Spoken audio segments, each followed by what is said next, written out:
ریوبرا کومینا موزیک یا تفگراچان دو هنر مزوبوتامیای سترانبیج نوروز سلیمان لسر راستی و روشا هنری آل روشاوای کردستانی سال 2026 ده آخوی. نوروز سلیمان گوت روش بروش هنرمندین روشاوا خو پرورده دکن و ده آفرینن لیتر ناکه بگوستی هیا کو به گاوین ورن آویتن جی هنر هلبرینه کو خباتک ماینده بمینه. ببید سال 2026 تا آستا هنره یعنی مرا نخوازه بیجه تیره کری لگوری پیواجو لگوری جواک لگوری آست جواک لگوری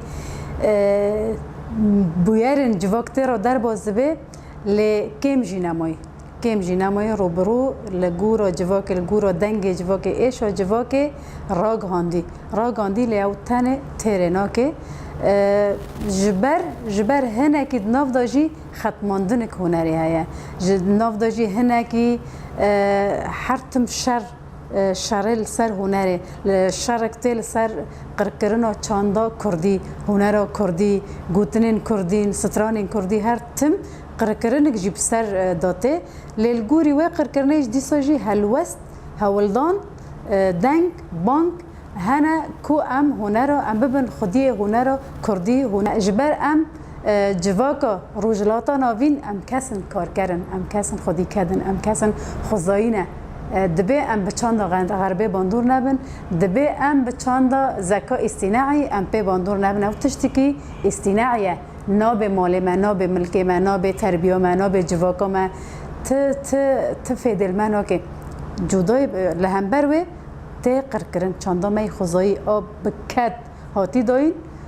تقر کرن لی بانگا ما مگوز جی لحر کس که و حتی راگاندنی حتی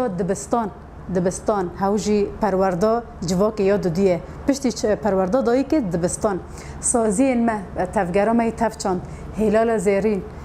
حمی سازی ما دبی ام هینه بالدار بن ام لدجی و گاون می واکا بری و 1000 سال دست بگه پشتی و جواکه او قاسچه روک و دستان و دنگ بیجی او گی دیروکا می و شارتی بی به دنگ بیجی هات پشتی و از عیششان یعنی هنرمند جن عیششان مورا خال دیروک دایی معنی ام هر کس زانن